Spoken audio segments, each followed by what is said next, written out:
Hi, everybody. It's Tuesday, December 17th, and our friend Scott Ritter is back with us. Welcome back, Scott. Oh, thanks for having me. Let's get started with what has happened in Russia. A new assassination. A general, Russian general, and Kirillov, if I'm not mistaken, with his aide, they were assassinated by Ukrainians. And do you think that Ukrainians, by committing this type of behavior, are they seeking for some sort of strategic game or something? Because right now the way that they're doing this and the situation with the Ukrainian army, what's your understanding on the main goal, main objective of this type of behavior? I don't know. I mean, it's first of all, it's criminal behavior. It's not military behavior. Understand that militaries don't assassinate military leaders. Um, so it's criminal behavior by a criminal organization, Ukrainian intelligence, operating for a criminal government, the Zelensky government. That's how they chose to define themselves. And the in, the additional problem to this is that the United States and NATO are associating with these criminal elements and therefore connected to these criminal actions. Um, I would hope that if an American military officer had been appraised of this operation, that he or she would have said not just no, but hell no, not on my watch. It isn't going to happen. We don't do this. Um, you know, because what is Russia supposed to do? The Russians have behaved in a very controlled manner. Um, Anybody who thinks that Russia's struggling on the battlefield, you need to understand that Russia has not brought to bear anything near the totality of the military force that it can be brought to bear on this issue. Russia is fully capable of destroying Ukraine in totality without using nuclear weapons. If Russia wanted to, this war would be over in a month. Ukraine would be annihilated. Hundreds of thousands of people would be killed, and Russia would be in total control. Russia can bring to bear firepower that's unimaginable, but it has opted not to do so because this is a special military operation designed to achieve limited, political and military objectives. I mean, these are significant objectives. The demilitarization of Ukraine, denazification of Ukraine, and Ukraine being neutral in perpetuity. These aren't minor objectives. And I think Russia has allowed for the fact that Ukraine will resist, meaning that Russia will tolerate, a certain amount of resistance. It's natural. But what Russia won't tolerate is Ukraine being turned into a proxy conflict with the West, and that's what it is today. And so, Russia has put some red lines out there, and we've seen that they're being crossed on a regular basis. I mean, when I speak to a member of Congress about, what is the assessment of the U.S. intelligence community regarding Russia's threats to use, resort to nuclear weapons if pushed. I had assumed that the CIA, according to the mainstream media, had told the representatives and the Biden administration that Russia was bluffing. That's what's reported in the mainstream media. And this individual, very senior person who had received the briefing, said that's not what they said at all. They said Russia's not bluffing. And the disturbing thing was the response of the Biden administration, which is, that's okay, we're prepared for a nuclear war with Russia over Ukraine. Just let that sink in for a second, Nima. They're prepared for a nuclear war with Russia. And we know by the briefing or the response to questions at a Center for Strategic International Studies seminar gathering in November by Thomas Buchanan, the Director of Plans for Strategic Command, that we have a war plan that we're ready to implement. We believe we can win. So when that's your mindset in the U.S. government, what's assassinating a Russian general or two? This general was particularly troublesome for the United States because he had been fully appraised of the documentation regarding the operation of American-funded biological labs in Ukraine, many of which, although sold as defensive biological warfare, contained we're doing work that can only be described as offensive biological war, total violation of the Biological Toxins and Weapons Convention. And this guy was calling out America. Now, I mean, his elimination doesn't, do away with the fact that Russia has this data and there are other qualified people to do this. But this is the personification of this conflict that Ukraine, for whatever reason, believed that it would benefit by taking out a man who was embarrassing the West. Did Ukraine operate on its own volition, or were they encouraged or even directed to do so by the United States and NATO? We don't know, but it doesn't matter. No sovereign state can allow senior general officers or anybody to be assassinated willy-nilly in their capital and have that go unresponded to. I put a post out earlier today on X where I liken this to bank robbery. I mean, bank robberies happen. If I wanted to right now, I could get up out of my seat, get in my car, go and rob a bank. Can't stop me from doing that. What you can do is make the punishment for my robbing a bank, so absolutely,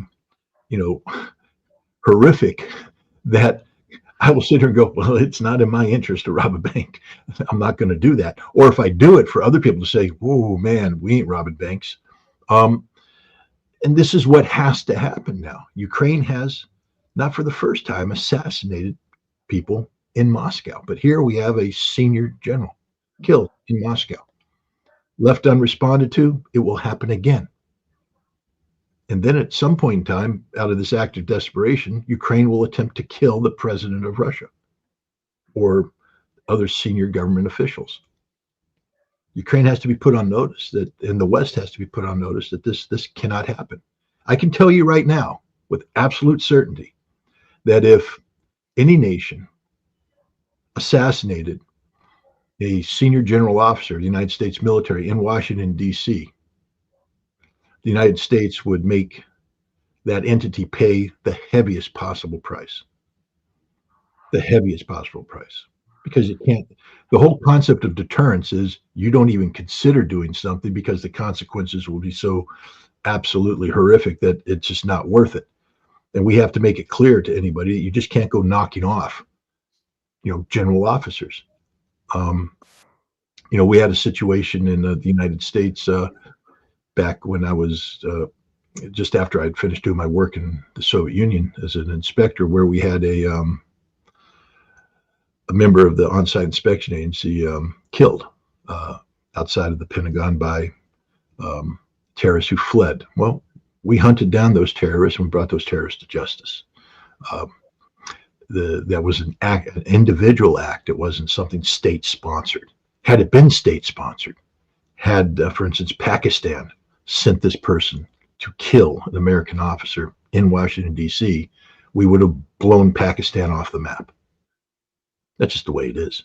And Ukraine now needs to be punished in a way that's just my opinion. I can't speak for the Russian government. They have broader strategic objectives in mind. There are many who say this is what Ukraine wants Russia to do. But this isn't an overreaction. I don't think Donald Trump would sit there and say, nah, because all Putin has to do, what would you do, Donald? What would you do? Okay. What would you do, Donald Trump, if Iran killed the chairman of the Joint Chiefs of Staff? What would you do? Blew him up outside of his home on his way to work. What would you do? And Trump knows what he would do. And so I think Russia right now literally has a blank check to hold Ukraine accountable and establish deterrence so that this kind of criminal act never again takes place. But again, that's a Russian decision that only Russia gets to make. I'm just coming at it from my perspective. And here is what Dmitry Medvedev said about this. Everything must be done to destroy those who ordered the murder of General Kirillov, the military and political leadership of Ukraine. He's just talking about that anybody in the government, in the Zelensky administration, could be killed, could be assassinated because of They're this. not assassinated. We don't. Russia's not talking about assassination. They're talking about retaliation. A bomb. Assassination is a cowardly act where you go in there and you blow somebody up using a bomb on a scooter. What Russia's talking about is we're taking you off the map with military force. Medvedev, nice words. Yay, do it. Quit talking and do it.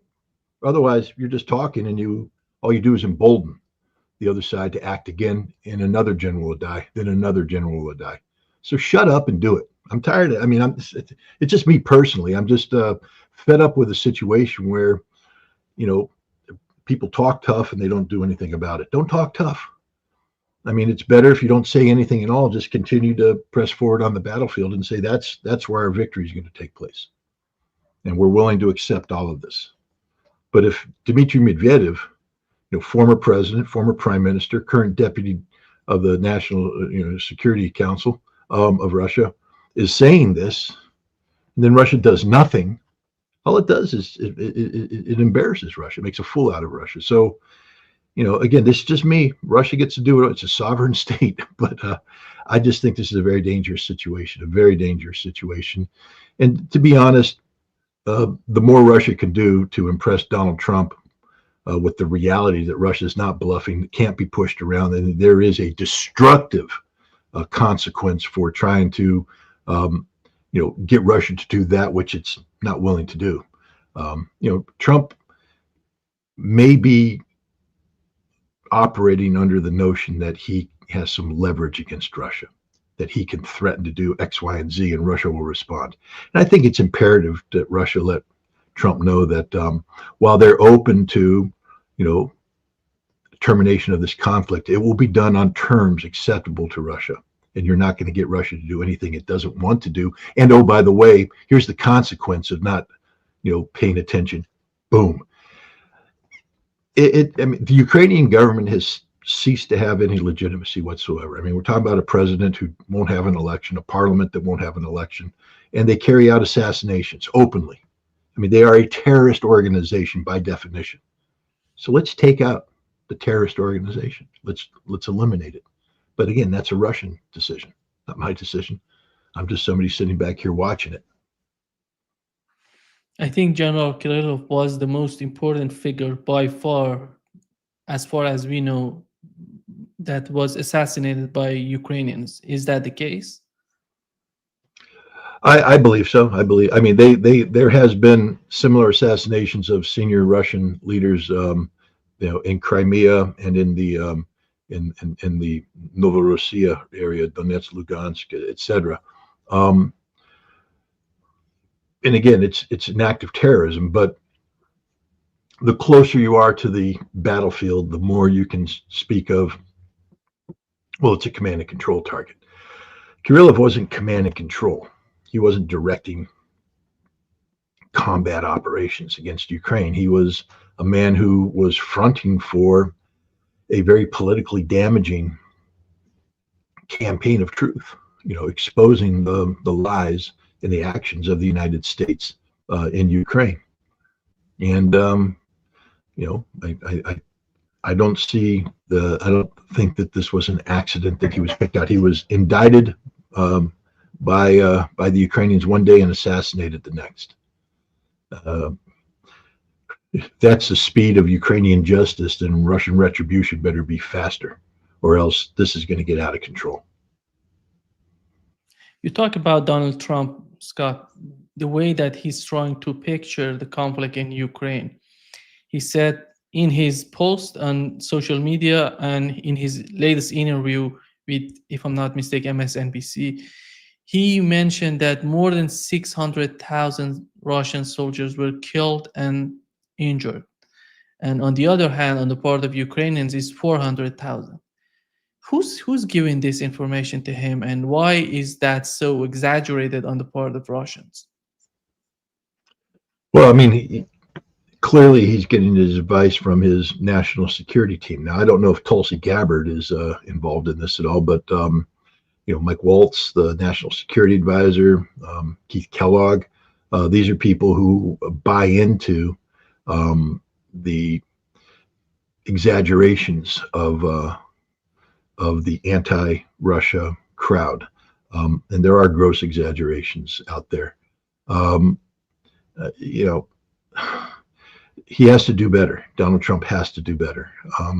But I'll tell you why. Because first of all, and I learned this the hard way when I was dealing with Iraqi government officials as a weapons inspector. We received all sorts of intelligence from around the world about Iraqi capabilities. And about 90% of it was just wrong, dead wrong. But if I sat down with the Iraqis and started spouting out numbers, just throwing them out there that were wrong, they just would look at you and they'd lose all respect for you because they realize that you're an idiot and you don't know what you're talking about, which means you can be fooled. You can be, they can sit there and blow smoke at you because you'll go chasing just about anything. I made sure that look, there was times, of course, I went out there and said things and they're like, come on, Scott, you can do better. You're better than this. We know you're better than this. But generally speaking, when I sat down with them, I had done my homework. I had ground it down. And when I hit them with facts. And you could just see in their face, they're like, oh, damn it, he's on to us. And then it's just a long, drawn-out battle to get to the truth. And then you get to the truth. But you have to sit down with the facts. And when you hit them with the facts, and they know that you know what you're talking about, that you have a solid background in what you're talking about, there's nothing they can do. It's a losing battle for them. And Trump needs to understand if he's going to sit down opposite Vladimir Putin, he better have the facts, not speculation, not politicized information, the hard ass facts, or don't open your mouth. If you don't have the facts, shut up. Don't say anything. Let the other side commit. And then if they're committing to a lie, then attack. I always found that to be the best approach, is let the other side commit to a story, to a narrative, and then I can take that back and take it apart and then come back and hit them with things that show it how bad it is. But if I commit to a narrative that's not 100% correct, that's wildly, speculative in nature, they just look at it and say, you don't know what you're talking about. And we're not here to educate you. This is supposed to be a negotiation. And if you're telling me you're coming into a negotiation ignorant as the day is long, then, we're just going to try and use this negotiation to get, to our advantage. And that's not how we get out of this thing. So Trump has to do a better job before opening his mouth. But unfortunately, he's shown himself susceptible to saying the last thing that somebody whispers into his ear. He needs better advisors, especially on Russia. He needs much better advisors than the one he has today. Do you think that what the Biden administration right now is trying to do, considering the conflict in Ukraine, would benefit Donald Trump? Because with the new aids to Ukraine, and Donald Trump in his last talk, in his last interview with the press, he said that they were not informed him before letting Ukrainians attacking Russia using ATACMS. And if that was the case, does the new administration have any sort of leverage on the Biden administration? Because they're getting, by January 20th, they're going to be in Washington. And they have to manage the situation. There has to be some sort of connection between the two administrations. It seems that wasn't the case so far. Well, it doesn't have to be. There should be, cooperation and all that, especially in a situation where we have a divergence. Again, going back in history, at the end of the administration of George W. Bush, the START treaty was setting to expire. And there was a need for an extension of the treaty, et cetera. And the Bush administration had a negotiation position that was not compatible with the vision of the incoming Obama administration. And so what the Bush administration did is say, well, we lost the election, and they have something, so we're going to stop and just call pause, and they're going to pick it up when they come in, and they've got it. They've got the ball. We're not going to do anything more. And that's what should be done here. The best, what Biden should have done is said that we're going to stay the course in terms of what we've already committed to prior to the election, but there will be no expansion of aid. There will be no change in the guidance in place because we have a new administration coming in, and they're going to be in charge on January 12th. But instead, what Biden has sought to do is what they call Trump-proofing this policy, and that means to create a situation that's so catastrophically, complicated that Trump can't change course. And one of the things that, as I said earlier, the Biden administration appears to be willing to take this up to a limited nuclear war. No, there's no such thing as a limited nuclear war, and of course, it'll lead to a general exchange of nuclear weapons, and we'll all die. But the idiots in the White House right now think that they can fight a limited nuclear exchange with Russia and prevail, and that this would, trap the Trump administration. I wish they would listen to the words of Thomas Buchanan, who in that same presentation to the Center for Strategic International Studies said that while the United States would seek to prevail, what that meant in reality hasn't been explained to the American people. And that if the American people understood what winning a nuclear war means, it would mean that all life as we know it stops. If you live, you will live in a world that is completely different than the world that exists today. That a nuclear war doesn't continue the American way of life, it ends the American way of life. And yet the American people are ignorant. He said maybe it's time for the government to be more honest with the American people about what they're getting ready to do. It doesn't matter because, again, they think they're going to win a nuclear war. They're not, and we'll all die, so it won't matter. But my point is the Biden administration is not making any effort to allow for a smooth transition. And so, it means that Trump is going to inherit a situation that's already complicated, and it's going to be much worse. Now, Trump can simplify this because what the Biden administration is trying to do is tie Trump, to NATO and Ukraine. And the quickest way to stop that is not to play that game and just say on day one, I'm delinking from Ukraine altogether. We're not going to support you ever again. You're done. You're finished. No ifs, ands, or buts. And NATO, don't mess with us here because I'll just pull out. I'll terminate my relationship with you in a heartbeat. Shut up, sit down, don't say anything while we do this. I don't want to hear from you. That's what he should do. That way, all of this Trump-proofing is irrelevant because Trump-proofing implies that Trump's going to come in and be trapped by the policies and the precedents. And Trump can just simply unplug from that. But to do that, Trump would have to be willing to accept a decisive Russian victory in Ukraine, a victory that's defined by Russian terms. And right now, Trump doesn't seem to be willing or able to embrace that, at least not by the things that he said. But he has done some important things. The immediate trigger for nuclear war is the use of ATACMS missiles. And Trump has said some very important things. He said it in his Time magazine interview, and he said it in his most recent press conference that he doesn't support this. It's bad policy. It'll probably change under his administration. So that's at least a positive. Yeah, in this press conference, he said that he's not interested in the conflict in Ukraine. He wants to put an end to the conflict as soon as possible. Here comes the question. With the administration that he has chosen so far, are they going to follow his policy, or they're going to do the same thing that they've done towards Syria and the policy in Syria in his first term? Do you see any sort of potential for going in that direction? In what direction? In direction that we've seen during his first term, in terms of he wanted to withdraw the troops from Syria, and his administration wasn't following his policies. I think the situation right now, post fall of Assad, uh, actually begs for the withdrawal of American troops. That this is a problem that America doesn't want to be involved in. This is a problem between Turkey, Iran, um, you know, Iraq. I think Russia is disengaging, but this American troops, if he wants to avoid a war, then he needs to get out of a region that just basically unloaded a whole bunch of gunpowder and everybody's playing with matches. There's nothing to be gained here. The American troops in Syria were there to facilitate the overthrow of Bashar al-Assad's regime.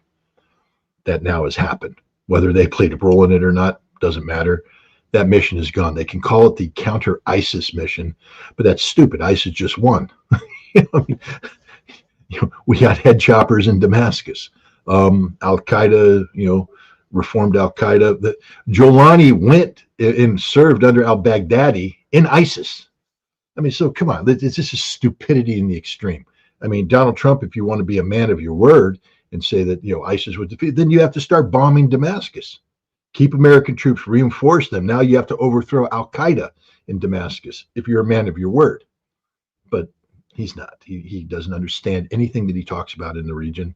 And to be honest, it's other people's responsibility to get rid of Al Qaeda. It's tragic what's happening in Syria today, but this is not a problem for America to solve. This is a problem for Turkey to resolve. Israel, emboldened as it is, the United States needs to just get out of the region and let the region, deal with this issue. All we do is complicate things, and unless we're going to go in decisively. Again, I mean, I'm not in favor of it, but one could articulate that this is a strategic defeat for the United States. Al Qaeda raising the black flag of Islam over Damascus, and that it's imperative for the United States to come in and annihilate this. And maybe we could make common cause with Israel, since that's what everybody wants to do, apparently. So we can have that famous Israeli-American war against the regime, and then come in and cleanse Syria of this problematic element, and create a secular system. Wait a minute, we had that with Bashar al-Assad, but that's okay. We wanted to get rid of him. But what do we? Who knows? Now he's talking big about Iran. I don't think he knows what he wants. I don't think he understands the region. In the correlation between application of military power and effective diplomacy. If his focus is Iran and getting what he had called a better deal with the Iranians about their nuclear program, then getting American troops out of Syria and Iraq is a good thing. That would be something that needs to be done, and should be done as a measure of good faith.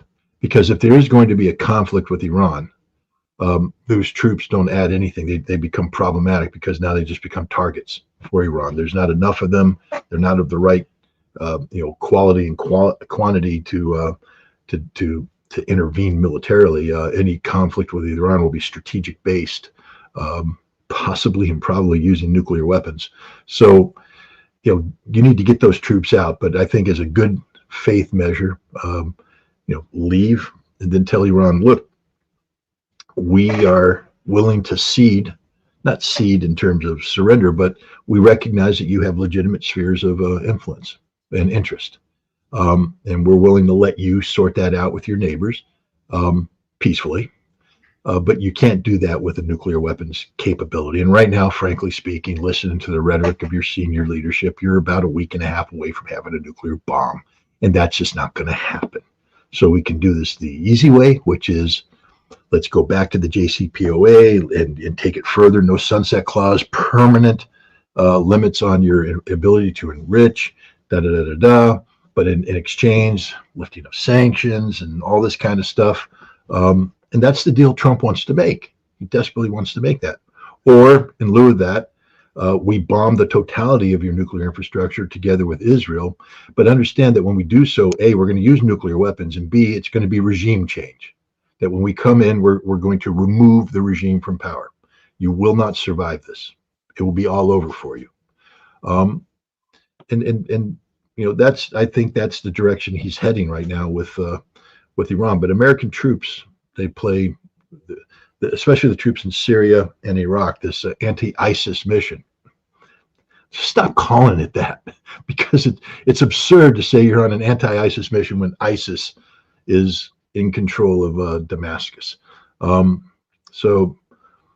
we'll see. Again, Trump has the potential of, securing two really big diplomatic victories, that either one of which could earn him the Nobel Peace Prize. One of them is bringing into the conflict in Ukraine, and the other one is solving the Iranian nuclear issue.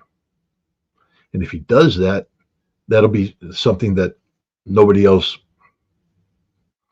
in the Western world was capable of doing. And he could do this, but he has to stop listening to stupid people. He needs better advisors on both Russia and Iran in order to pull this thing off.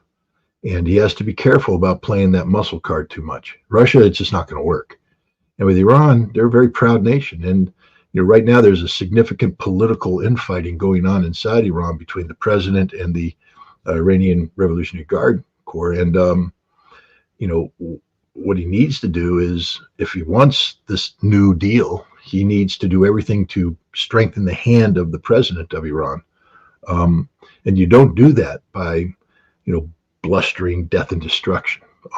You do that by being genuine about what you're trying to offer. And I think getting those troops out and then talking about the lifting of sanctions and the formal termination of any policy of regime change, meaning that the United States, whatever covert policies we've had, we don't have those anymore. In fact, we will stop all assistance to anti-regime forces. This sort of thing could all be things put on the table that could induce Iran to give up this nuclear program. Because I think increasingly in Iran, they're seeing this as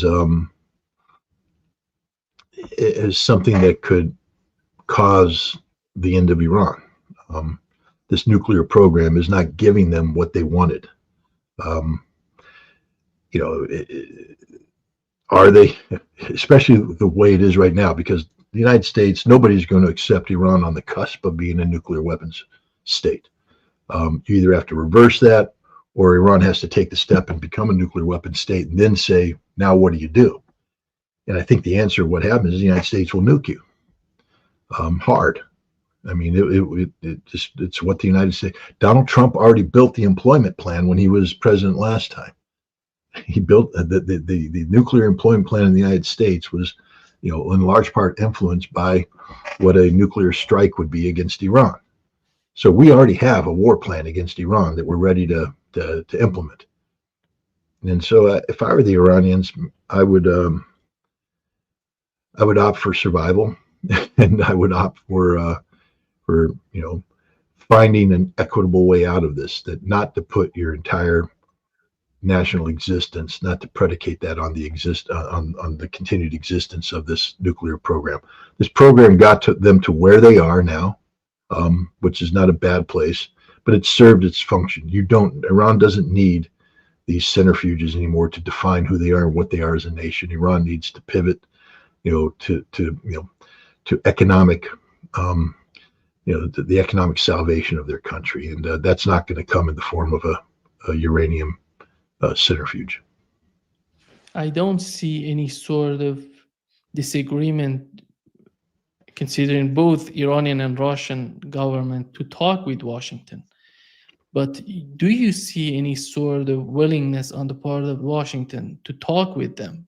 Let's talk about, I think the easiest conflict would be in Ukraine to talk about.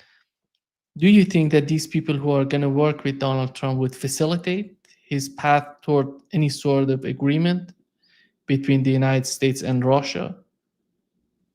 Well, if he relies upon the establishment, the answer is not just no, but hell no. And if he relies upon the people that he's put in around him, the answer is probably no. But I think that he's going to rely upon himself. I think I can pretty much guarantee the following. The only person meeting with Vladimir Putin is Donald Trump. There ain't nobody else meeting with Vladimir Putin. He's not going to share that stage with anybody. And he believes that that's a meeting that has to take place to bring this thing to an end. And look, Donald Trump met with Kim Jong-un. You know, something that everybody said was unprecedented, you know, da da da da. I think Donald Trump would meet with the Iranian president. And I don't know if the supreme leader would meet with him. But I do believe that a meeting with the Iranian president is a real possibility to bring it in. So Donald Trump's not going to, with things of this scale, he's not going to trust it to Marco Rubio and others. He's going to do it himself. And that's the strength of having a Donald Trump presidency, because the establishment would never allow any of this to happen. The establishment exists to promote war, not peaceful outcomes. And Donald Trump is the anti-establishment guy. So the potential's there. Whether he can pull it off is another question, but the potential is definitely there. This, you know, Donald Trump-centric diplomacy is the best chance we have for peace in Ukraine and Iran. But he can also blow it, because he has, when you have a keystone or your cornerstone mantra of peace through strength. Well, what's the strength mean? Are you coming in threatening Vladimir Putin? And the Iranians aren't going to respond to threats. What Iran will respond to is the potential of, maintaining their national interests and getting on the path of economic salvation. I mean, that's what the regime needs more than anything. If you can improve the economy of the average Iranian, you strengthen. I think what you'll find is in the next elections, you'll get greater participation as people start to say, okay, this is a government that is responsive to our needs, is doing what we need, et cetera. And so we're going to participate in forming this government. And Trump knows this, but I just think his instincts sometimes, he's a very insecure man, and he needs therefore to posture from a position of strength that doesn't come naturally to him, especially with Putin. He's going to have to manage that one very carefully. But the good news for him is that the Russians understand more about Donald Trump than Donald Trump does, I think, and they will do their best to make sure that any meeting between the two presidents has the potential of going well. Whereas the Iranians, I think, will be very guarded, and a lot of that meeting will depend upon what Trump is able to bring to the table and articulate. I don't think the Iranians are going to be leaning too forward there, because there's political constraints. You can't be accused of caving into the devil. And right now, America is still very much the devil in Iran for just cause. And so Trump's going to have to be a little bit more proactive and a little bit more charismatic, I think, to pull that one off. But I think the Russians will do their best to help Trump succeed. And with Iran, it's going to really require Donald Trump to overcome the tendency to threaten Iran when you get Iranian reticence against any initiatives. It's going to be a longer courtship with Iran, one that's going to require some maturity and some patience. But I do think that if it's done right, with the United States legitimately and realistically respecting Iran's national interests, I think we could walk away from that. I think there's a path to walk away. Now, I know that every one of the Iranians who claim to be my supporter are now condemning me to death. How dare you? But this is about what's the alternative? Nuclear war?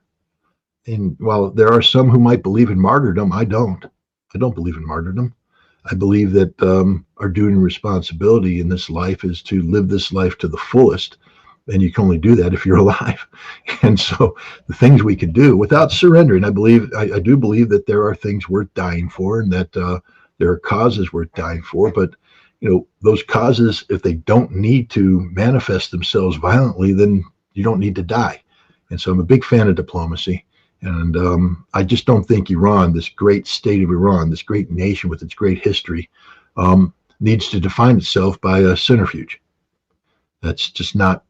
It's not what Iran needs. That's not the hill Iran needs to die on. Now, if that centrifuge represented Iran's only, as it has for the last couple decades, it defined Iran's existential existence in the face of Israel and in the United States. Then they made. I think the Iranian program should. I don't know how the Iranians define things, but even if it's dissolved, it should be called a hero program. I mean, everybody involved should be given medals and awards because they have positioned Iran to be where they're at right now. But we're now at that point where I think Iran took it too far. I think Iran took that nuclear weapons capability right up to the cusp, and it's a self-admitted, capability. It's too far. Barack Obama built the JCPOA to have a 1-year breakout window. And we're talking about a breakout window measured in days right now. It's just not a calculation that Donald Trump's going to sit with. It's not going to survive the Trump presidency. One way or another, that breakout is going to be eliminated. You can do it diplomatically, or it can be done militarily. The problem is that Donald Trump is responsible in both cases, in Russia and in Iran, withdrawing from INF Treaty and with Iran withdrawing from JCPOA. These two treaties, these two agreements were so important in terms of the relationship or any sort of ties between Iran and the United States, Russia and the United States. And we know that in those days, Netanyahu and his administration were totally against JCPOA. And right now, with these guys, with this new administration, it is totally pro-Israel, pro-Netanyahu, I would say. And are they going to let any sort of agreement being signed between the United States and Iran? Or they're going to make the same allegations, just not letting Donald Trump to do his policy, to implement his policies? Well, first of all, Donald Trump didn't negotiate the JCPOA. And therefore, he's not attached to it in any way, shape, or form. That's why he could withdraw from it. And his whole premise was, I'm going to get you a better deal. Second of all, the same thing holds with the INF Treaty. He didn't negotiate it.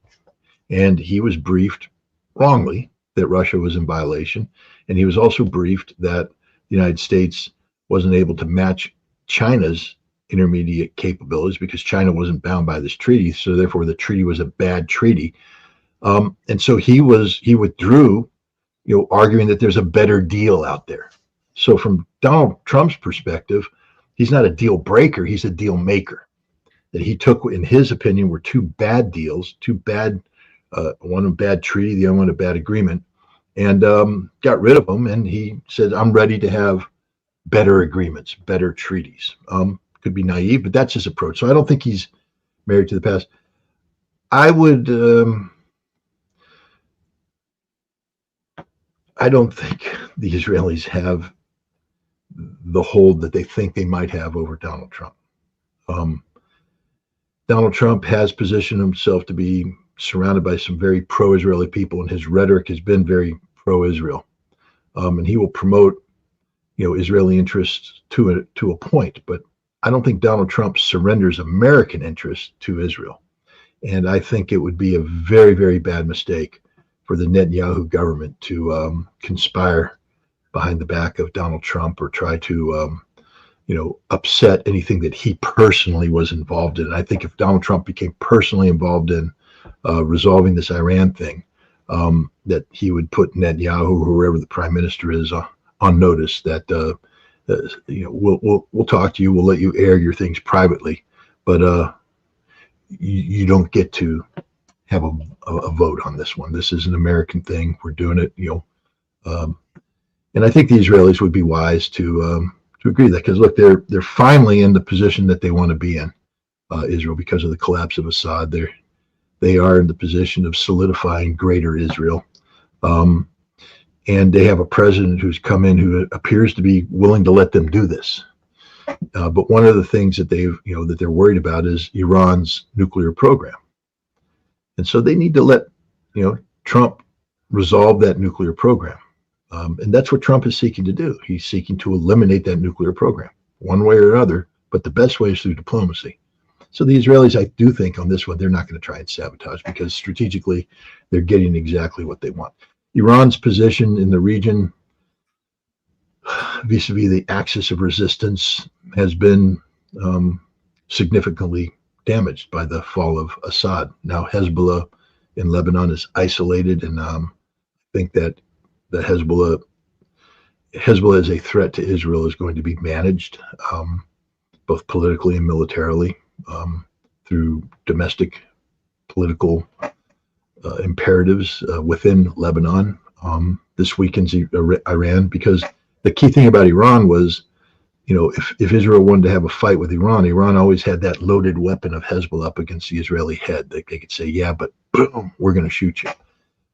That loaded pistol's been disarmed. It's in the process of being disarmed. And without that, Iran has lost all advantages. And because now, Iran will have to fire missiles that lead, that could lead to a nuclear retaliation and then involvement of the United States. This is not the direction Iran wanted to go. Iran always wanted to be more coercive with Israel, pressure, and then do the axis of resistance to, contain, the Sunni shield that Israel was seeking to build through the Abrams Accords. But that it looks like that's the loss of Syria is well, not fatal to the axis of resistance. It does serious harm to it right now, and it puts Israel in the driver's seat. And I think Israel's happy to be in that position. And I think at this point in time, they would be satisfied with denuclearizing Iran as opposed to regime change. We had the participation of the Russian government in JCPOA between Iran and the United States. They were on the sideline, but they were trying to facilitate the situation with the agreement. Right now, with the situation that we're witnessing between the United States and Russia, do you think that Russians would be part of this, or it's going to be just about the United States and Iran?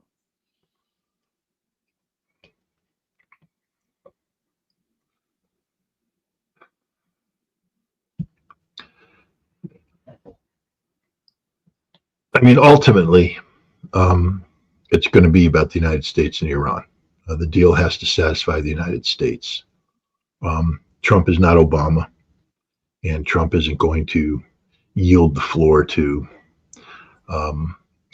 international interference in his strategic vision. But Iran is, they have a strategic relationship with Russia, but I think Trump's going to play to that. Because the key aspect of the strategic relation is this, north-south economic corridor coming down from St. Petersburg, down into Chabahar, I guess, or Bandar Abbas. For that to thrive, you need sanctions lifted on both countries, and and that's what Trump will be offering through his Ukraine deal and through this deal. So I think Russia will be involved. But it will be done again peripherally. I think the core issue of, resolving the Iranian nuclear threat will be left to definitions put forward by the United States, influenced by Israel, not by anybody other players. But I do think that ultimately what's put in place will be a version of the JCPOA with extensive inspections by the IAEA using additional protocols, etc.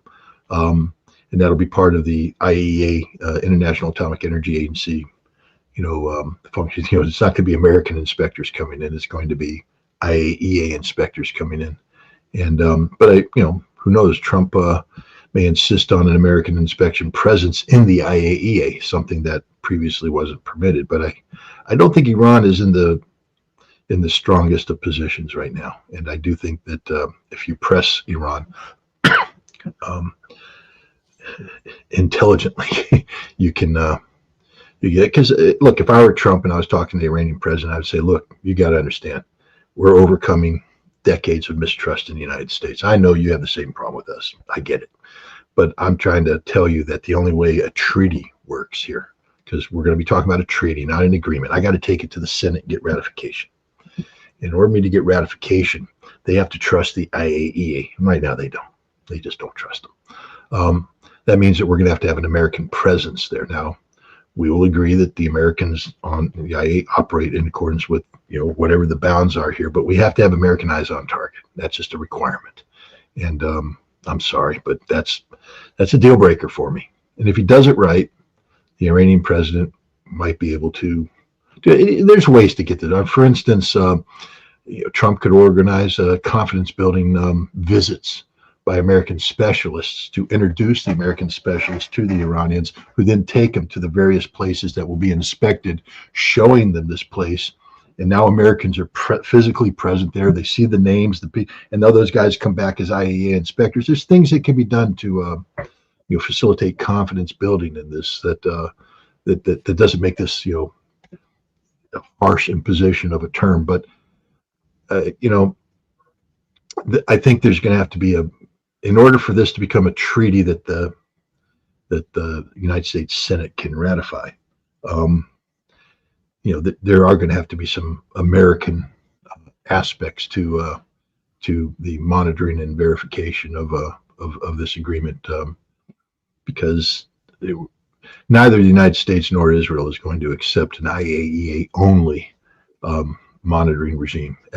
But that was all that Obama could get in 2015, because we didn't have the as strong of a hand as we have right now. We actually have a very strong hand with the collapse of Syria and such. If we play it right, and not try to go for the kill, if we just play this right and smart, I think we can get to where we need to be, and that's in the best interests of both the United States and Iran.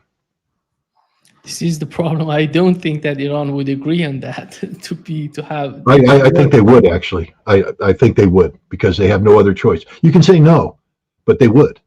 I'll tell you, Nima, you can say no. I'll tell you, when UN inspectors got kicked out in 1998, the Iraqis said no UN inspectors and definitely no American inspectors. I went back to Iraq. See, I happen to know a little bit what I'm talking about when it comes to diplomacy. And I had discussions at the highest levels.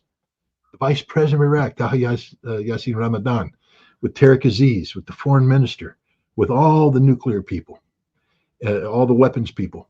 And I said, you have to let UN inspectors back in, and there has to be an American presence. And they agreed, because that had to be done. I'm telling you right now, if it's handled right, the Iranians will be told, you have no choice.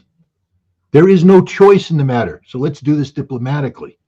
Let's make sure it's something that doesn't threaten you. But the idea that the Iranians are going to go, no, then their cities disappear. That's where we're at right now. This isn't Barack Obama. This is Donald Trump. He has a nuclear war plan ready. This is what I told the Iraqis. This is George W. Bush, not Bill Clinton. He wants to invade your country and wipe you off and kill all of you. I told Taha Yassin Ramadan, the vice president, who had a pistol on his hip that was well worn because he shoots people with it. And in a one-on-one meeting, I looked him in the eyes when he told me no, and I said, then I'm looking at a dead man. This is an American telling an Iraqi vice president that I'm looking at a dead man if he doesn't do this.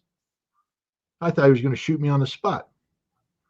But he paused. He asked the interpreter to make sure that what I said was right. They said, okay, tell me again why I have to do this. And then we went through it and we talked through it. If this is done right, it's not a deal breaker at all. Not a deal breaker at all. America's a reality that Iran has to live with. And if you want to have good economic relations, if you want the lifting of sanctions, this death to America crap has to stop. Okay? It has to stop. I know it's emotional. They're not really trying to kill America, but it has to stop. You have to say, no more death to America. If you want to do business with me, I'm not sending my businessmen over to your country if there's death to America. Cease and desist. What we need to start talking about is how do we peacefully coexist with one another. I don't expect you to say love America. There's a long way to go before we fall in love. But death to America, no, that's done. And That means that American inspectors will be on the ground in Iraqi nuclear facilities because there's no other way for this to become a treaty. And if it doesn't become a treaty, I'm looking at a dead man. That's what you tell the Iranian president. You're dead. Not because I want you dead, but that's just the inevitable outcome of the conflict that's about to happen. I'm trying to stop the conflict. So work with me. This is where we're at right now, Nima. It's not a joke anymore. Did you see Trump? They said, would you preemptively attack and all? He's not answering that quick because he knows what he's going to do. He knows what's going to happen. He's made the decision. So, it is what it is, man. Yeah. But after all, I don't see the Iranian government accepting that. This is the Why? Why do you say that? Because they don't want Americans on their soil. They have no choice.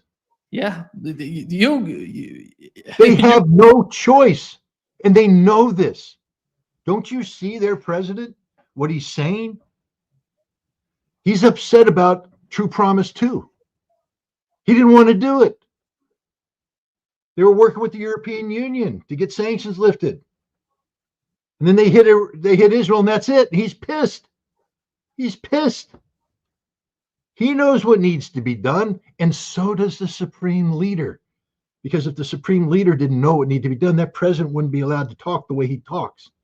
The supreme leader knows what needs to be done. And so, if you start off with the premise that this can't be an agreement, it has to be a treaty. And first of all, from the Iranian perspective, they want a treaty because they don't want an agreement to just be wiped off. So you start off back. You want a treaty? Do you really want a treaty? How bad do you want a treaty? Because the only way you get a treaty is that it's ratified by the United States Senate. And the only way it's going to get ratified by the United States Senate if there's an American presence on the ground with the IAEA inspectors. And that's just a reality Iran will have to deal with. They're really not. IAEA, Pardon? that would work with Iran. IAEA, with IAEA and the people from IAEA, they can do this. But Americans are part of the IAEA. Yeah, the Americans can be part of that. Will be. But they cannot do it separately. No, I didn't say separately. What I said is Americans will be present with the IAEA inspection teams. That would work. Yeah.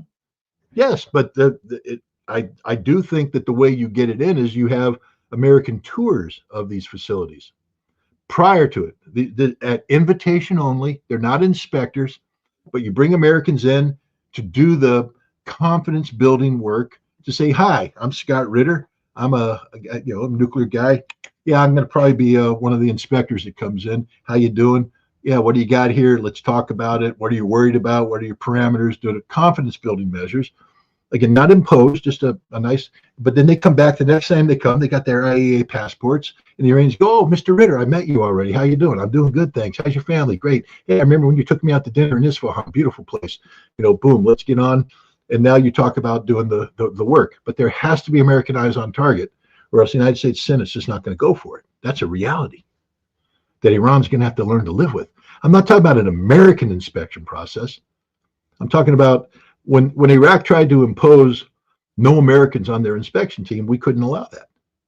Americans had to be there. Now, by delinking American policy, by delinking the nuclear program from meaning sanctions are lifted, there's no regime change, then there's not so much room for nefarious activity. If you keep sanctions, you keep regime change, and now you're trying to bring Americans in on an inspection team, now that's a recipe for disaster. Because we did that in Iraq, and the CIA takes over and they go for regime change all the time. But if you make it so that this is purely a technical job of verification of a treaty, and the treaty is, write it out so it's very specific about what the requirements are, and all you're doing is doing that which is permitted by the treaty.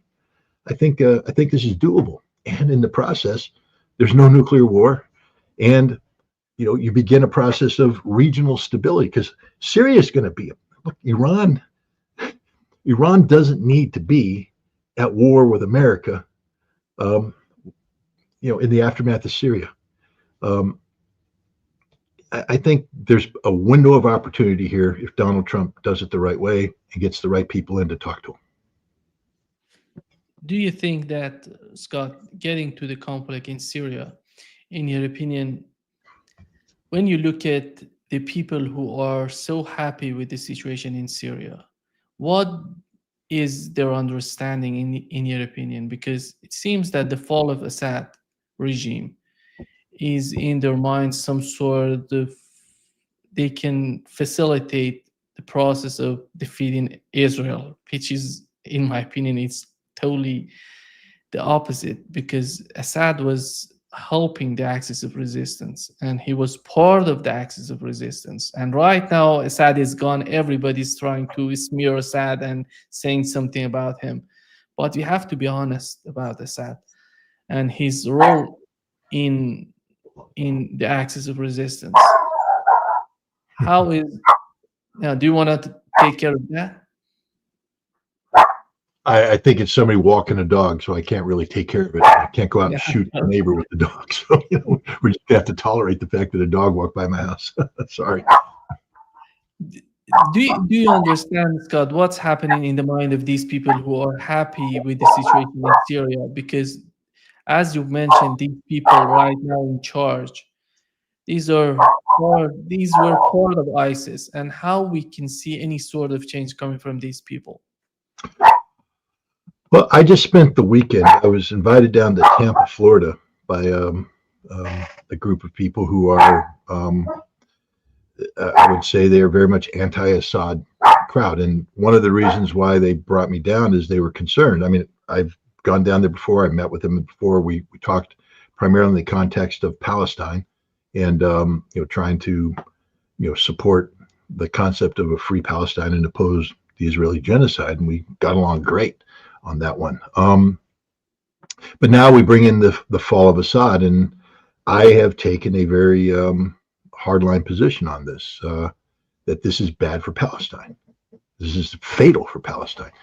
But they took umbrage at the tone and tenor and even content of much of what I was saying about this. But because we're not unfriendly, I was invited down, and I had some very pleasant and informative meetings with them.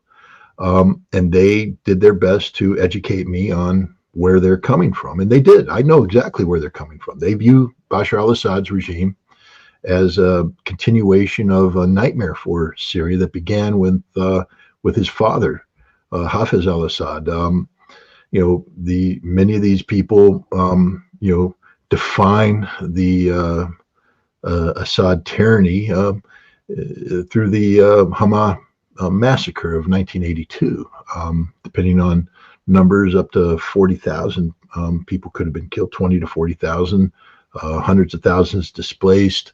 And it led to ongoing oppression by the Assad regime, and that's both Hafez and his son Bashar, against anybody who was affiliated with the Muslim Brotherhood. The Muslim Brotherhood was supposed to be eradicated, but there's always cells. And so in trying to hunt down the cells, people were arrested without due process, imprisoned in a system not known for its appreciation of human rights. Torture, murder took place. And so these people view Bashar al-Assad as a continuation of the father and as an evil man. They use that term over and over again. This was an evil regime. And I'm not here to dispute their interpretation of that. I would imagine that if I were a Syrian citizen and my family members were being rounded up and imprisoned and tortured and murdered, that I would view Bashar al-Assad as an evil man. I didn't ask the question, though, because I didn't want to be rude, but why were your relatives arrested? Were they truly innocent? Or was somebody in your family maybe doing something with the Muslim Brotherhood? Now, that doesn't justify being arrested and tortured, but it changes the concept of arbitrariness. There's no doubt that the Ba'athist regime that governed Syria was in violent opposition to forces that didn't want the Ba'athist regime to be in there. There's also no doubt that the security forces of the Ba'athist regime tended to be recruited amongst the Alawite population, a minority Shia-based sect that Bashar al-Assad comes from, and that if you were Sunni Muslim, you and especially a Sunni Muslim that has roots with the Muslim Brotherhood, that you could find yourself on the receiving end. But so what we're dealing here now isn't about arbitrary evilness. We're talking about an existential struggle between secularism, which, as they said, isn't true secularism. It's not about everybody's equal. It's about the Alawites dominating everybody else. That's their interpretation. I would say that maybe Christians might have a different interpretation. The ancient Christian community of Syria might have felt that they were very much at home with the secular government of Bashar al-Assad. And I would imagine that those Sunni elements that had no connectivity with the Muslim Brotherhood probably did all right too. But again, you can't argue against somebody's personal history. And there's no doubt in my mind that there are many people, including the people that I met, who sincerely believe that Bashar al-Assad is evil. But that doesn't change where I'm coming from. Where I'm coming from is that if you're going to say you support Palestine and say you support the creation of a Palestinian state, understand that as things speak, the current Palestinian leadership, defined by the Palestinian Authority and backed up by Fatah, a Palestinian political party, has totally sold out to Israel and the United States, 100%. Abu Mazen, Mohammed Abbas, is just an Israeli stooge, and Fatah has become an Israeli-controlled political party that is not, with them in charge. What we saw was the Abraham Accords, which led to the isolation of Palestine, trapped to a map which allowed Israel to continue the parceling up and taking over the West Bank community, and the Palestinians would just be acquiescent to this because they already sold out. So there's not going to be a Palestinian state with Fatah and Abu Mazen. Not going to happen. Just the opposite: the eradication of Palestine as a independent state concept. Hamas, which by the way is affiliated with the Muslim Brotherhood, began a conflict on October 7, 2023, that created for the first time ever the possibility of at least a pathway to the creation of a Palestinian state, whether it be a two-state solution or a one-state solution, depends on how far it was able to progress. But the world started to recognize the need and desirability of a Palestinian state. You saw nations start to speak out, and you started to see Israel held to account for its genocidal behavior, the isolation of Israel on the global stage, the promotion of a Palestinian state. All of that is taking place because of what Hamas did on October 7th. And that can only be facilitated by the support provided by the axis of resistance. The war of escalated violence, the war of attrition waged between Hezbollah and Israel, Iran's ability to intervene decisively if necessary, and Syria's role in facilitating the land bridge so that Hezbollah could be resupplied by Iran and continue to exist as this loaded pistol against Israel's head. That was it. That was the only pathway to Palestinian state.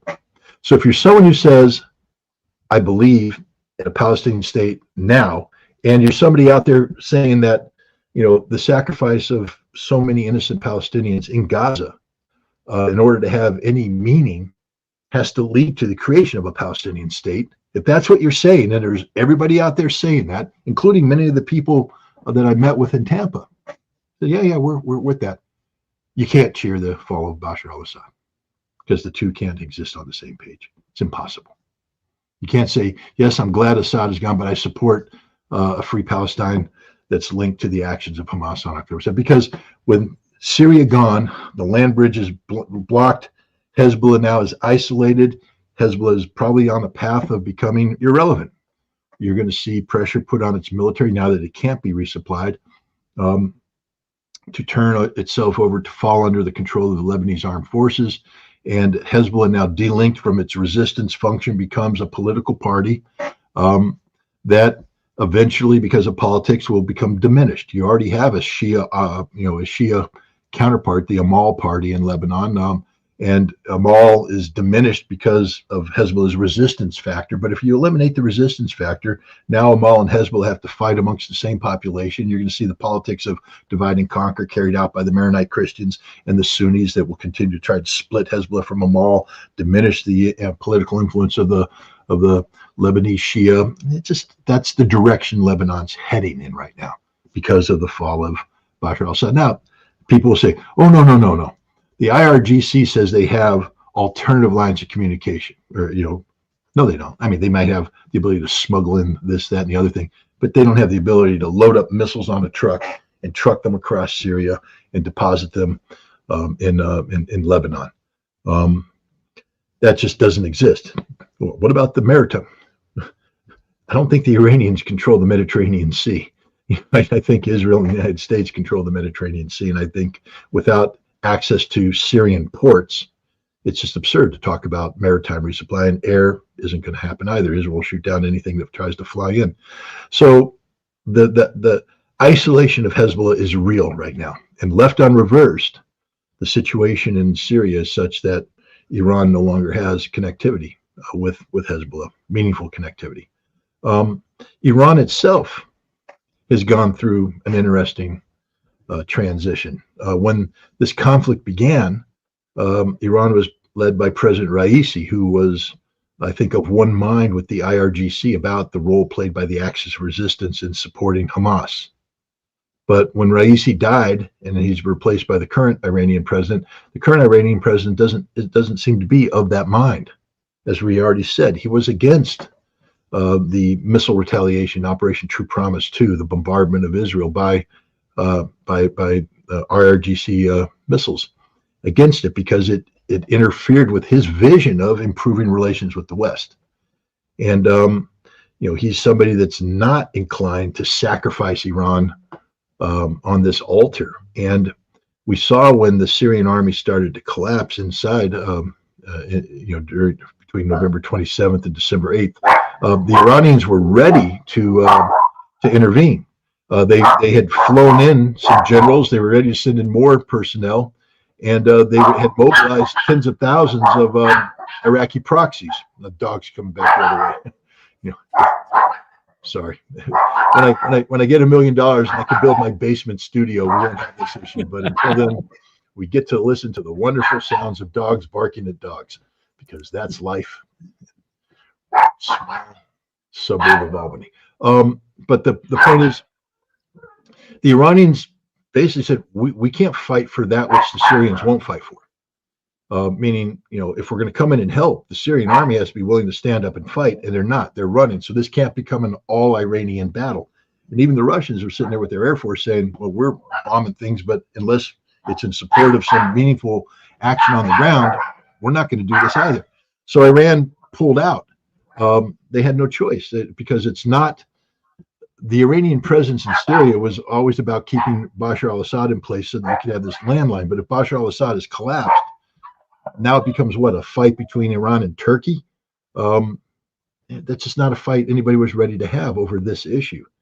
And so, Iran is diminished right now too. It's had to pull back and re-examine its role. The axis of resistance now has lost its connectivity. So, this is a big problem for Iran as well. All of this adds up to a fatal blow to the cause of Palestine. And here's where I get frustrated with the anti-Assad people who claim that they're pro-Palestinian. Because when I would present this to them, they didn't debate it. They went, yeah, no, this is bad. We got it. But the Palestinian cause is forever. That's the first they would say. The Palestinian cause is forever. The Palestinian cause is not harmed by this whatsoever. I said, but this ongoing battle with Hamas, yes, but that's not the Palestinian cause.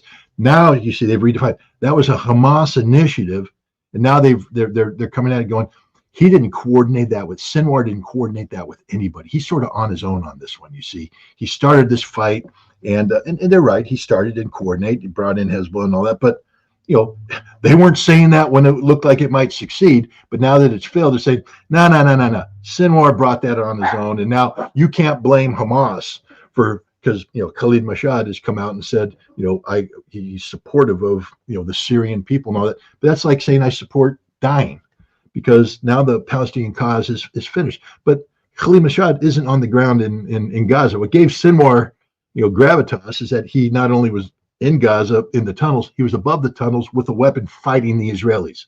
Last 14 days of his life were spent closing with and destroying the Israeli enemy through firepower maneuver before they killed him. But he died in combat, a hero. Khalid Mashad doesn't have that. He's in exile and he's making brave statements without having to pay the price. When Sinwar died, he was a thin, gaunt, muscled man. Khalid Mashad's a fat man sitting in Qatar, eating fancy food in a restaurant, singing the praises of the forces that brought down Bashar al-Assad while sacrificing the interests of the Palestinian people that he's supposed to represent. And what they said is that this will take some time. And I said, well, how much? A generation, two? Yeah. So the people cheering this are willing to sacrifice the potential of a Palestinian state today on the concept that somehow, whether it's 20, 30, 40, 60 years, I kept telling the Palestinians have been doing this for 70 years and they can do it for another 70. Well, they know all those tens of thousands of people that died in vain. Hin Rajab's sacrifice was for nothing. That's what you're telling. And that's why I get pissed. That's why I get angry, because now that makes no sense to me. And I can't support that. I can't support that. I'm not going to say, what I mean by that, I can't support it. I can't be more Palestinian than the Palestinians. I put a lot of who I am and what I am in the concepts of supporting the Palestinian aspirations for a state in conflict with Israel, which was a government which seeking to say there will never be a Palestinian state. So I said, no, there has to be a Palestinian state, and I bought into it. But I can't be more Palestinian than the Palestinians. And if the Palestinians are willing to say, we're willing to wait for 60, 70 years, then I'm done. I ain't going to be here in 60, 70 years. That's a problem for the next generation. And now that you've made that decision, there's no reason for another Palestinian to die in Gaza, which means get a ceasefire, bring this thing to an end, and surrender. Surrender, because that's what you're saying. You don't want that fight's not going to be fought to its conclusion, because you're not supporting the Palestinian state, because you're applauding, the downfall of Assad. So that's what they're saying, and they're mad at me for calling them out on that. It is what it is. It's I can sympathize with the anti-Assad crowd to a point, but here's the other thing that's happened. It's a very interesting thing that's happened. The whitewashing of Jolani, this Al Qaeda head chopper, who has blood of Americans on his hands, who was the deputy of al-Baghdadi with ISIS, who ran al-Qaeda's operation in Syria before transition to Nusra, because politically, I always love it. Well, he backed away from al-Qaeda.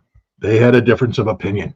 And Jolani has matured now. He's with HTS, that, Tahrir al-Sham, and they're not al-Qaeda. They're al-Qaeda, the same damn people.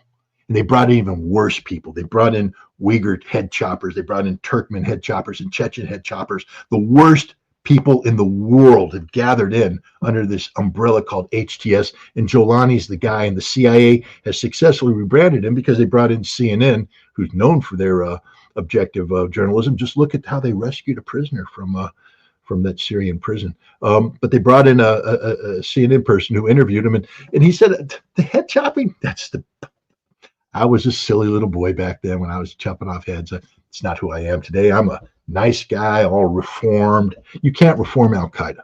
You can't reform that mindset, because it's married to a perversion of Islam that's unsupportable, and yet which is supported by so many.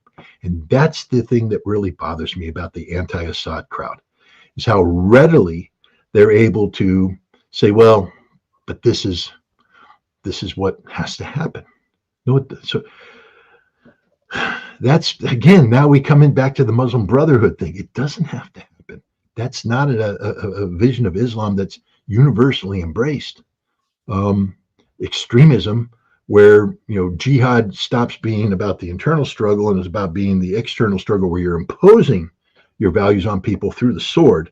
If that's what you believe in, that's okay. I respect that. But I'll fight you to the death now, because that's not what I believe in. I believe that people should peacefully coexist. But I'm not going to sit here and say, if the Islamic community is going to condemn the Crusaders, as they continue to do, rightfully so, conversion by the sword, and then they're going to turn around, but it's okay for us to convert by the sword. No, it's not. Conversion by the sword is never acceptable. And I'm sorry, if that's your core belief as a Muslim, then we have a fundamental disagreement. A fundamental disagreement. And you will be opposed violently by people like me who refuse to accept that. And I think, unfortunately, that's where we're at with some of these anti-Assad elements, because I watched. I mean, again, nice people. I appreciate their point of view, and I thank them for allowing me there. But I was invited into a group to listen, to talk about this, and I was criticized at one point in time because I put out a tweet that used the Lawrence of Arabia film, and in the end, the Damascus Parliament, where the Arab tribes are centered trying to solve the problem of governing Damascus, while the British held out because the British said the Arabs will never be able to govern. And Lawrence is there, and the Hawitat and the Harith are shouting and insults and pulling out pistols and swords, and he's like, "You have to talk." And what happened is just turned into a shouting match, just an outright shouting match, screaming, nothing, threats. And I was told that's racist for you to put that up there. And I'm like, but it's my experience. It's my experience. But I'm willing to give you another shot. That night's event turned into exactly that. It turned into exactly that. And it was more fundamental because it turned into a Sunni versus Shia thing. A Sunni versus Shia thing. And it got ugly, really ugly. And I have to tell you, I walked away from that with no confidence that the the anti-Assad group had a sound vision. They're willing to let Turkey govern Syria.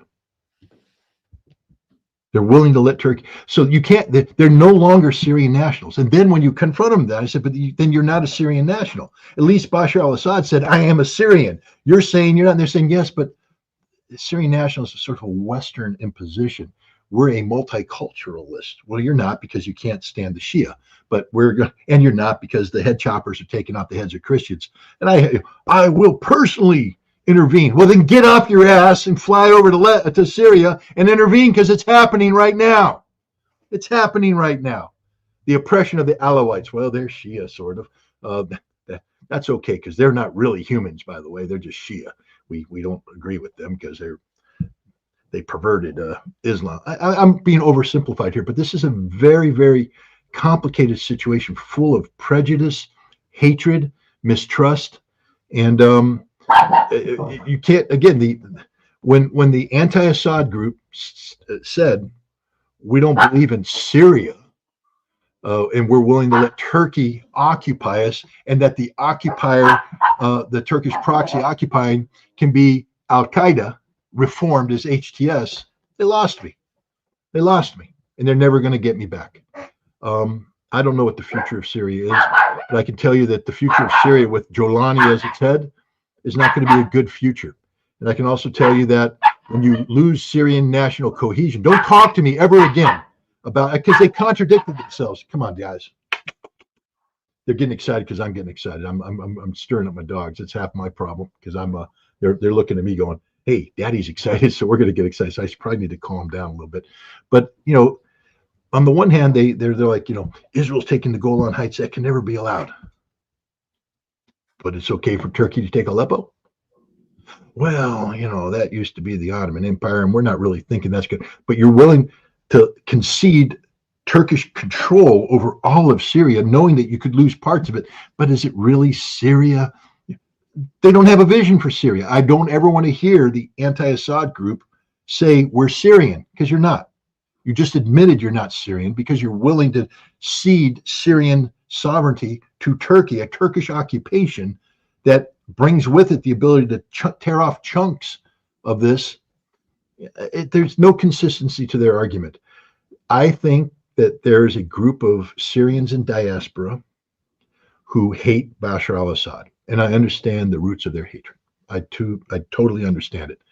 But I don't think that they understand the reality of Syria as it exists today. And that's very insulting a thing for me to say, because a lot of assumptions built into that. But how in God's name can you call yourself Syrian if you're willing to subject yourself to a Turkish occupation that allows for the dismantling of Syrian territory? You can't. You're something else. You're an Ottomanist revival or something. And again, we only met for a couple hours, well, a lot of hours, but over the course of 2 days. So I can't pretend that I have total understanding of their position. And I may have misunderstood things. I may have misinterpreted things, but I asked some pretty pointed questions, and I got some very pointed answers. It's all done politely. And I think that's why they think, I'm sure right now they're going to get a sense of betrayal, because I was very polite. I shut up and I listened. My job was to listen and to learn their point of view. But here I am. I've had a chance to reflect on it. And I have to say that their point of view is not compatible with, with what I think about the Middle East. I don't view Bashar al-Assad as evil. I view Bashar al-Assad as almost a historic, tragic figure who inherited a system of government from his father that was corrupt. And then through a variety of reasons, drought, foreign-backed insurgencies, was unable to achieve the kind of reforms that he wanted because of this long fight from 2015 to 2020. That it solidified the system of corruption that backed him up. So now people are saying, well, why aren't you making the reforms? Well, how can you? The fight you forced me to engage in has, solidified, calcified this corrupt system in place. And now you say you want me to come in and reform them while you still have the means to take me out there in Idlib and down there in Jordan with the Southern Operations Group and the CIA lurking and Israel lurking. And you want me to reform? I mean, he needed to reform. He didn't. And it cost him his regime. But I'm not going to sit here and call him evil, especially when the forces he's fighting is the Muslim Brotherhood, which, believes in, conversion by the sword, and HTS and Al Qaeda and ISIS. No, I'm not going to. They're evil. He might have been corrupt. He might have been, incompetent. He might have been a lot of things. But to call him evil and put it on to equate his regime with HTS, the head choppers, I'm not going to do that. It's not going to happen. And so I've lost them. I don't think even though we were friendly, I don't think they want to be my friends or can be my friends right now because of the ostracization that they'll have within their own communities. But that's their problem, not my problem. My problem as an analyst is looking at this situation honestly. And I see nothing but disaster for Syria going ahead. And I kept mentioning, Libya, Iraq, and we've seen this before. It's not like this is the first time, but they say this is different. This is different. How is it different? And again, the soft pedaling, it doesn't, the moment I say, well, the CIA is doing this. Well, yes, but I mean, aren't all powers influenced by outside? I mean, they try to justify everything. They try to spin everything as if the CIA connectivity doesn't matter. Trying to convince me that this is a organic Syrian resistance. And I keep telling them, no, it's not. It's funded, organized, directed by foreign intelligence services to achieve their objectives, not your objectives. And they don't get it because of their blind hatred to Bashar al-Assad. But more importantly, they don't get the betrayal of the Palestinian cause. Again, I'll just personify this in the form of Hind Rajab. She died because Israeli forces intervened into Gaza after Hamas, under Sinwar's leadership, initiated an action designed to create a conflict out of which would be given birth a Palestinian state. If you were against that, you should have said so from the beginning. And every Palestinian had a chance to say, no, Sinwar, we don't support this. We don't support this at all. But instead, we got demonstrations in the street. We got the global community, and the Palestinian community is suddenly sort of alive because people are now talking about a Palestine. But they're only talking about it because of the context of what Sinwar did, not because of what Abu Mazen and the other corrupt officials of the Palestinian Authority did, or what Fatah did. Fatah's not leading a resistance against Israel. Fatah is paid for by the Israeli government to suppress Palestinians in the West Bank, to make sure that they don't get caught up in any other kind of stuff. We just had a shootout in Jenin where Fatah forces working for Abu Mazen killed people trying to defend Jenin against Israeli West, the settlements. So the only thing that gave Palestine hope in the last year and a half has been Hamas's actions, supported by the axis of resistance. That's it. And to pretend otherwise is to be hypocritical.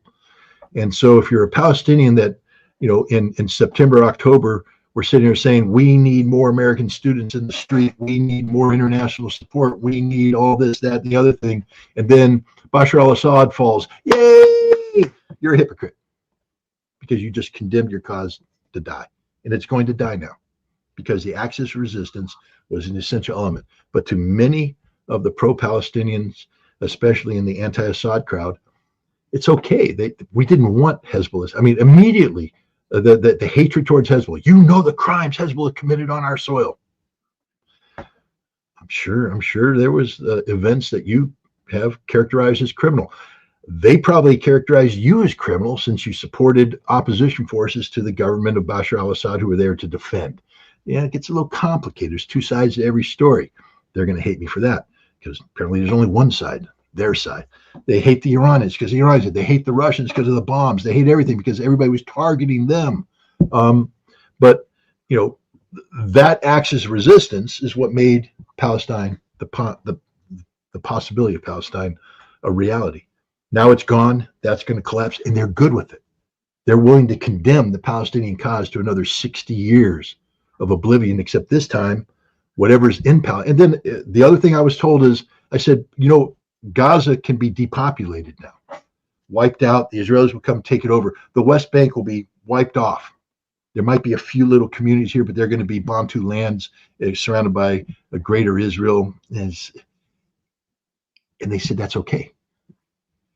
As long as Palestine's in the heart of the diaspora, that's okay. That's their issue, not my issue. I was fighting for a real Palestine, not something in the heart of a diaspora. I said some things such as the Palestinians are their own worst enemies. Prove me wrong with what I just said. Prove me wrong. If you're a Palestinian and you're applauding the overthrow of Bashar al-Assad, okay, but why didn't you overthrow Abu Mazen? Oh, you can't do that. There's Israeli money. Bashar al-Assad was backed by the Russian Air Force and the power of the Iranian Revolutionary Guard and Hezbollah fighters. And he got rid of him. Couldn't you put 5,000 people in the streets, rush the parliament and shoot? I'm not going to promote violence.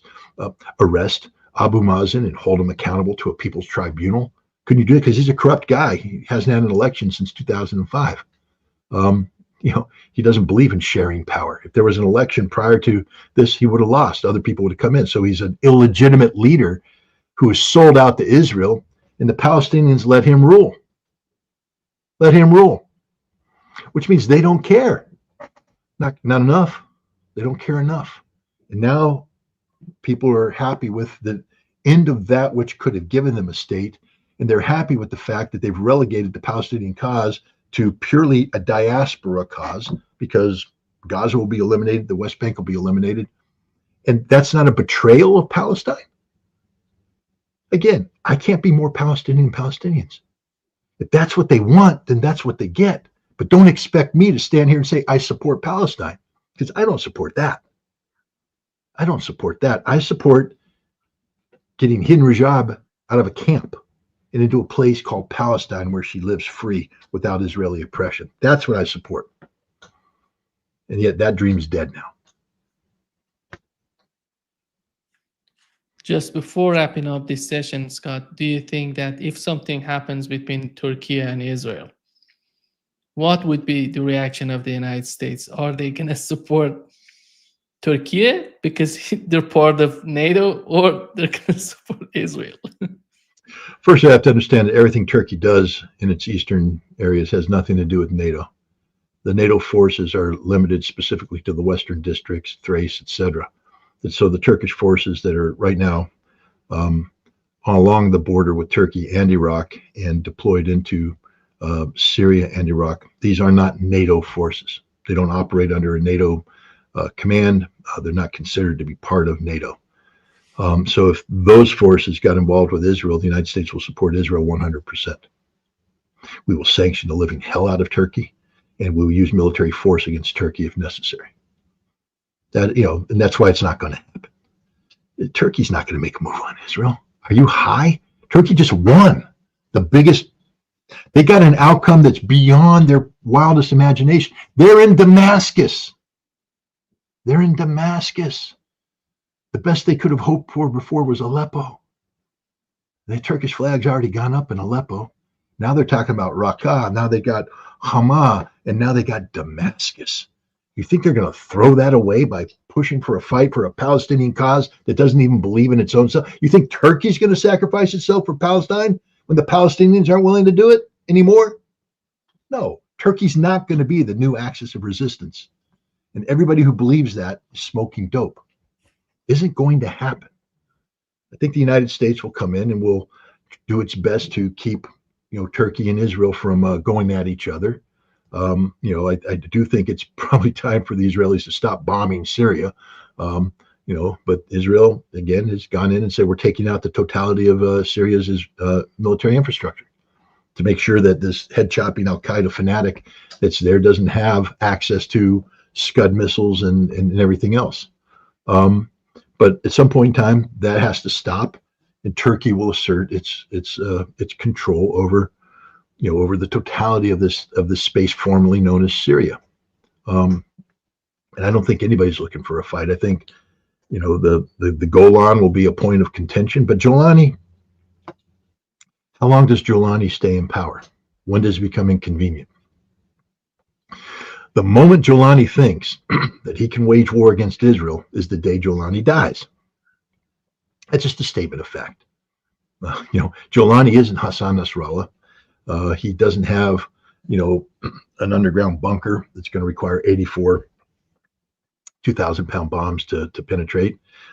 He will be killed in a heartbeat. Right now, he's useful to Israel because A, he brought down Assad, and B, his presence creates chaos in a region, and Israel's happy to have that chaos. They want this whole thing. They want Shia and Sunni to be fighting amongst each other. This is brilliant for Israel. Deflection of anger away from us onto each other. Fight, fight, fight. And that's how stupid the anti-Assad crowd is. They don't understand the trap they've fallen into, that they're going to end up regretting this day. One of the guys sent me a photograph of a statue of Hafez al-Assad being dragged through the streets with a kid on there with these two sandals, and he's doing the ultimate Arab insult, smacking him on the face with the sandals and rubbing it in there. And I just recalled the interview of one of the guys who was present when Saddam Hussein's statue was pulled down in the center square in Baghdad, and he says that he regrets that. He regrets that because life under Saddam was far better than life is in Iraq today. And we're talking over 20 years. 20 years. 20 years. That's what Syria, these anti-Assad Syrians have contended. Now they'll say, well, we've waited 60 years. Okay. But you're not going to get anything. You're not going to get what you think you're going to get. You're going to get death, destruction, violence. And in the end, you're all going to end up in diaspora again, where you are right now, because you can't live in the country that you think you want to live in, because it will be a nightmare. They believe they can go in. I don't know how many times. Again, I've been through this cycle before.